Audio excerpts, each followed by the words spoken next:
In the midst of a charming town nestled among rolling hills and meandering streams, my childhood unfolded in a world far removed from the glitz and glamour of city life. Our small weathered house, with creaking wooden floors and windows framing views of sprawling fields, constituted a universe of its own. Amidst the simplicity and warmth of family love, my story began. Though my parents were not affluent, they were rich in kindness and wisdom. My father, a local carpenter with hands weathered by years of labor, possessed a gentle touch that went beyond crafting furniture, instilling in me the values of hard work and humility. My mother, a school teacher, filled our home with books and stories that sparked my imagination and nurtured my dreams. Life in our small town was unhurried and unpretentious. Neighbors greeted each other with familiarity, and community events were the highlights of our social calendar. I cherished this life, finding joy in small pleasures like the fresh scent of earth after rain, the rustling of leaves underfoot, and the chorus of birds at dawn.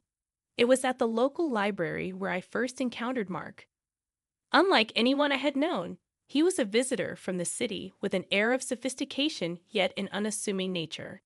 Despite his family's wealth and influence, Mark's easy smile and genuine interest in my mundane tales made him a refreshing anomaly in that world.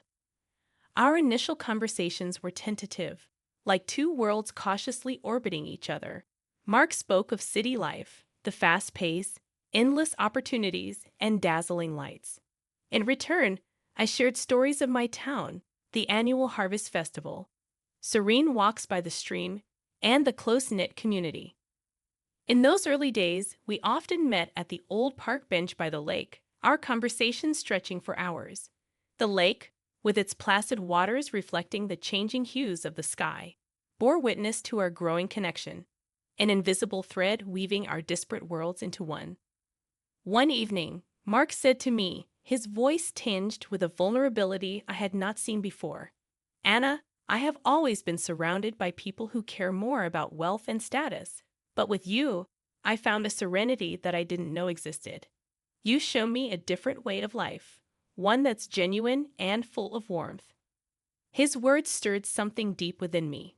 Mark, where we come from doesn't define us. It's who we are when we're together that matters.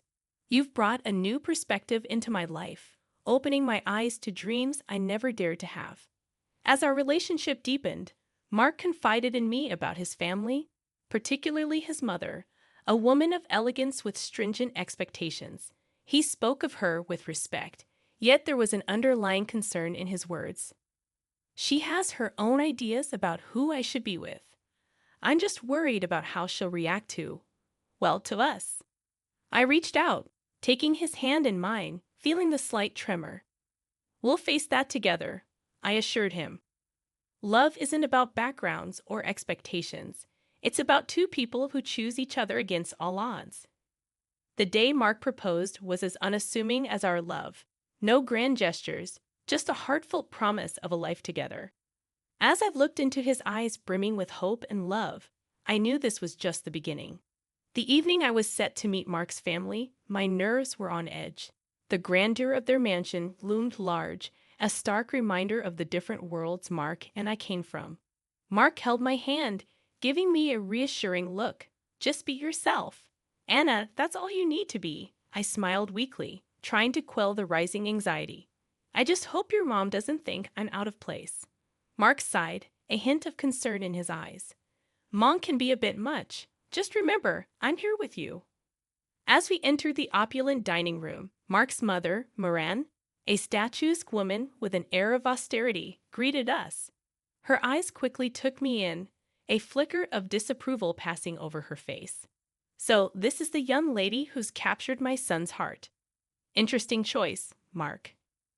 Dinner was an elaborate affair, the table set with dishes I couldn't even name. Mark's mother, ever the gracious host, offered me a plate with a sly smile. "I suppose these dishes might be a bit too sophisticated for your taste, Anna. We can get something simpler if you prefer." I felt a flush of embarrassment, but managed a polite decline. "No, thank you. I'm always eager to try new things."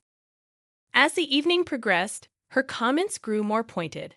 She eyed my dress, a simple but neat outfit I had thought was appropriate. Is that what passes for evening wear in your town? It must be challenging to find good clothes on a modest budget. Mark jumped in, trying to steer the conversation elsewhere, but his mother was unrelenting.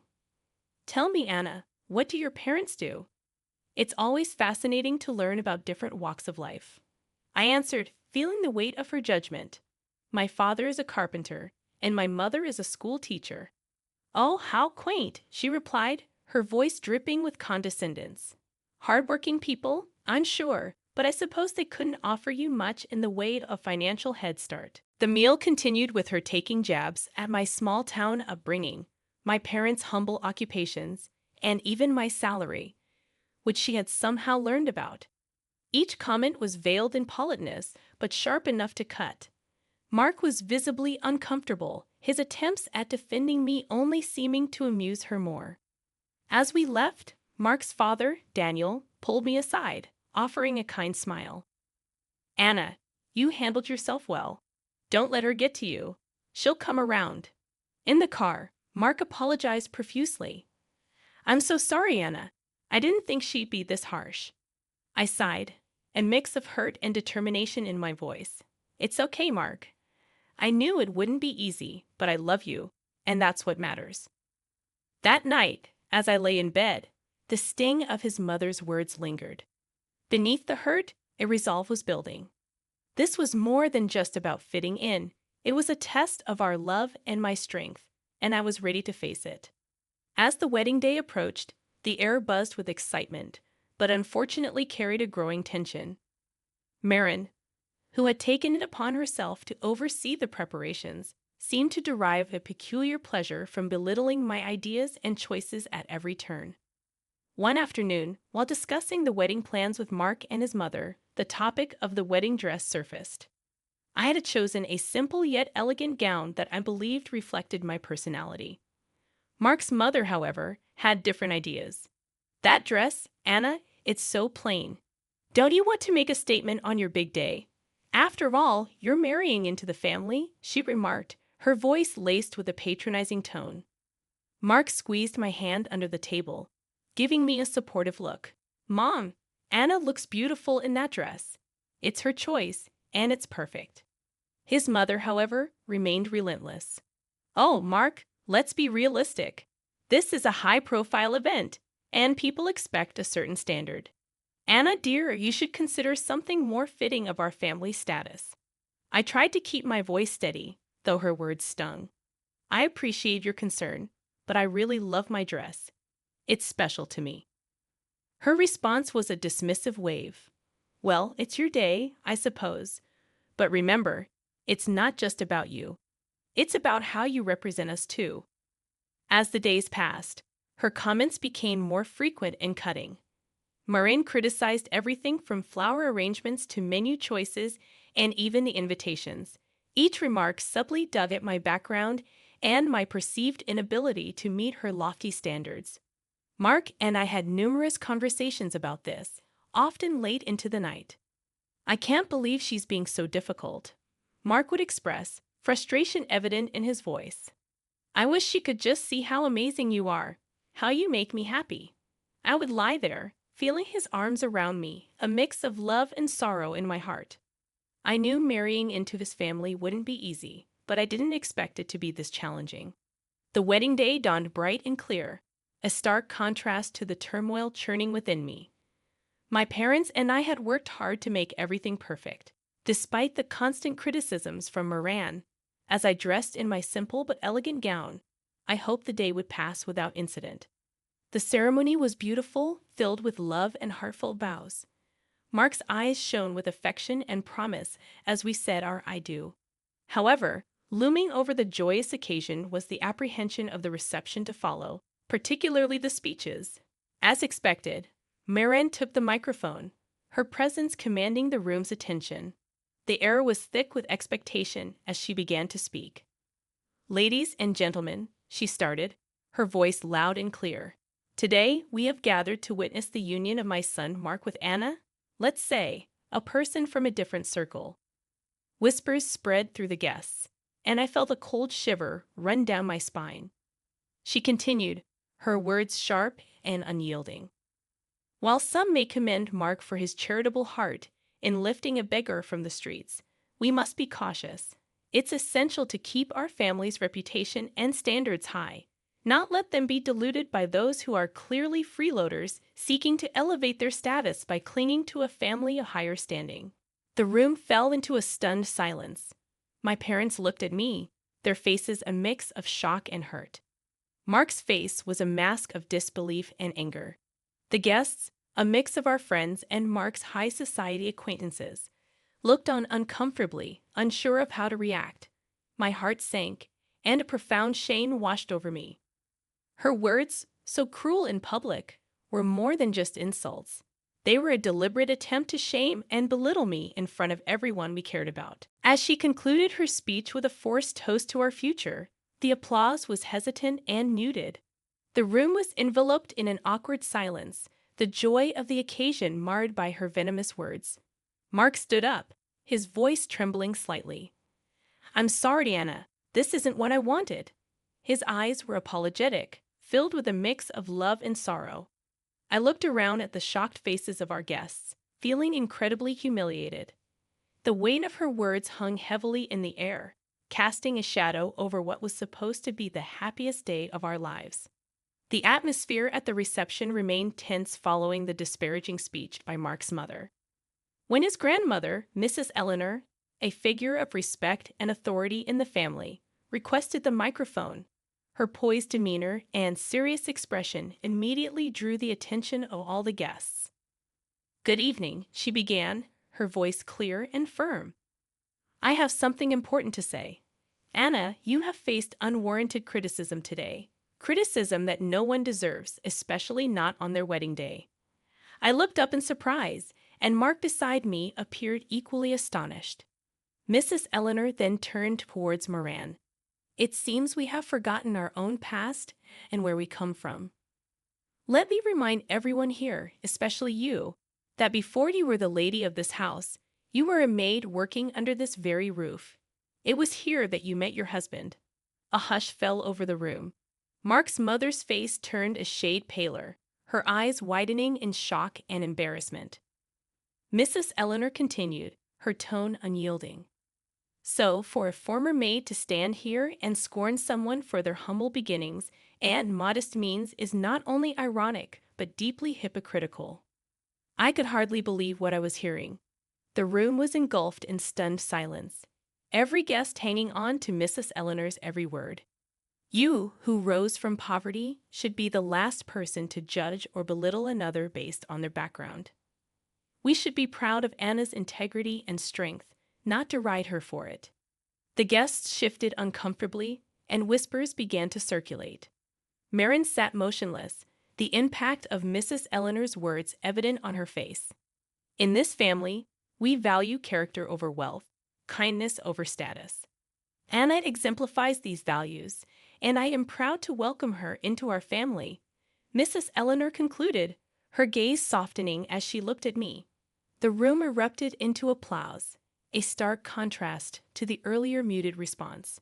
Marin sat there, completely humbled, her earlier arrogance replaced by a visible sense of shame. To be honest, I didn't feel sorry for her. Mark whispered to me, "I never expected Grandma to stand up for us like this." I squeezed his hand, feeling a mix of relief and gratitude. "She's amazing." The rest of the evening felt lighter, the air cleared by Mrs. Eleanor's candid defense. Guests approached with warm congratulations and sincere smiles. I felt that they were all on my side. It felt damn good. As we left the reception hand in hand, I felt a renewed sense of confidence and belonging. Mrs. Eleanor's words had shifted the dynamics, breaking the insidious plan of a cruel and not the smartest woman. The days after the wedding were heavy with unspoken tension that hung over Mark's family like a dense fog. It all came to a head during a family meeting at Mrs. Eleanor's house, where the air was thick with expectation and apprehension. As we gathered in the grand living room, Mrs. Eleanor began without preamble, her voice firm and unwavering. "What happened at the wedding cannot be overlooked. The way you spoke to Anna, it was disgraceful. She addressed Moran directly, her eyes sharp. Mark's mother, usually so composed, looked smaller somehow. Her usual confidence diminished.